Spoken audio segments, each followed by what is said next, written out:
आप देख रहे हैं PB news Uttar Pradesh. Channel को लाइक एवं सब्सक्राइब करें, बेल आइकन दबाना न भूलें।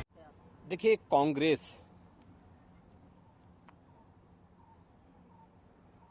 जो देश का सबसे पुराना राजनीतिक दल है, दुर्भाग्य से आजादी के बाद वह दिशाहीन हो गई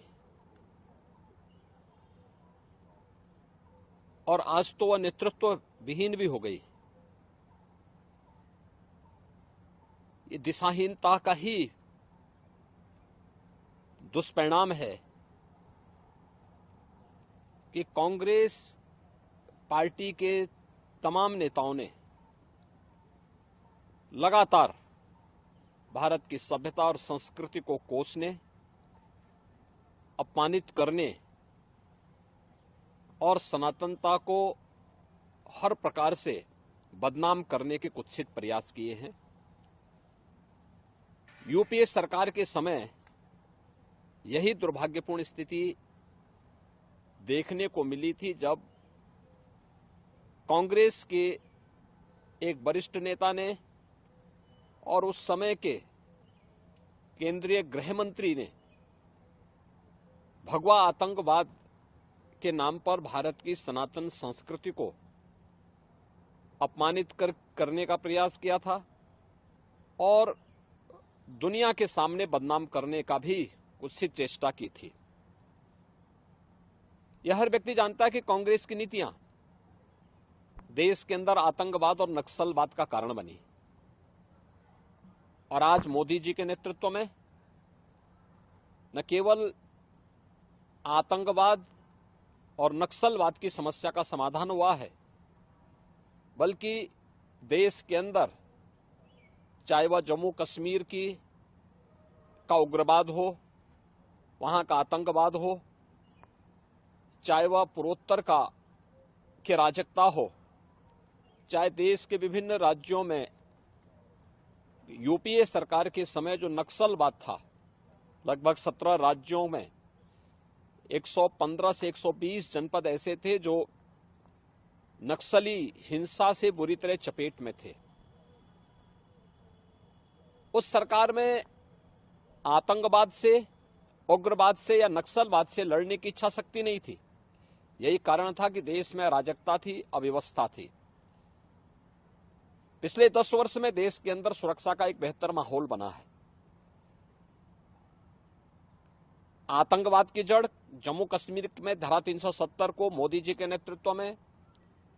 गृह मंत्री अमित शाह जी के नेतृत्व में पूरी तरह समाप्त करते हुए जम्मू कश्मीर को विकास की मुख्य धारा के साथ जोड़ने का कार्य किया गया।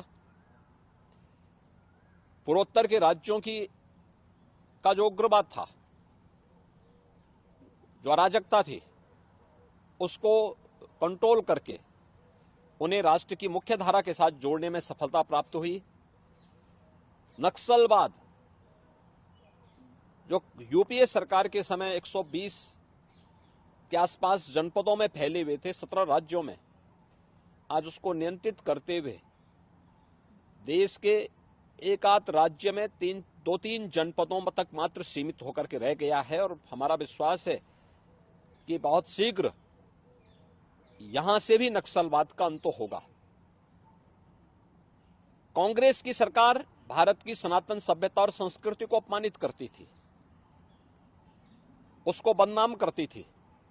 आज मोदी जी के नेतृत्व में भारत की सभ्यता और संस्कृति दुनिया के अंदर सम्मान प्राप्त कर रही है। भारत का गौरव पुनर्स्थापित हुआ है और यह अवसर कभी कभी आता है। यही कारण है कि महाराष्ट्र की राष्ट्रवादी जनता आज मोदी जी के साथ, उनके नेतृत्व में उन्हें तीसरा कार्यकाल देने के लिए पूरी तरह प्रतिबद्ध दिखाई देता है और हमें विश्वास है कि जो कांग्रेस उन्हें बदनाम करने, उनके हिस्से पर सेंधमारी करने, उन्हें जाति खेमों में बांटने का कुत्सित प्रयास करके देश की सुरक्षा के साथ खिलवाड़ कर रही थी, उस कांग्रेस को पूरी तरह दरकिनार करते हुए देश की जनता आज मोदी जी के नेतृत्व में फिर एक बार मोदी सरकार के संकल्प के साथ जुड़ रही है और हम विश्वास के साथ कह सकते हैं कि 4 जून को जब 2024 के लोकसभा चुनाव के परिणाम सामने आएंगे तो प्रचंड बहुमत के साथ मोदी जी फिर से देश के प्रधानमंत्री बनेंगे और उनका तीसरा कार्यकाल भारत की समृद्धि, भारत की सुरक्षा और भारत को आत्मनिर्भर भारत और विकसित भारत बनाने की दिशा से एक मील का पत्थर साबित होगा और मुझे लगता है हर भारतवासी के लिए गौरव का क्षण होगा।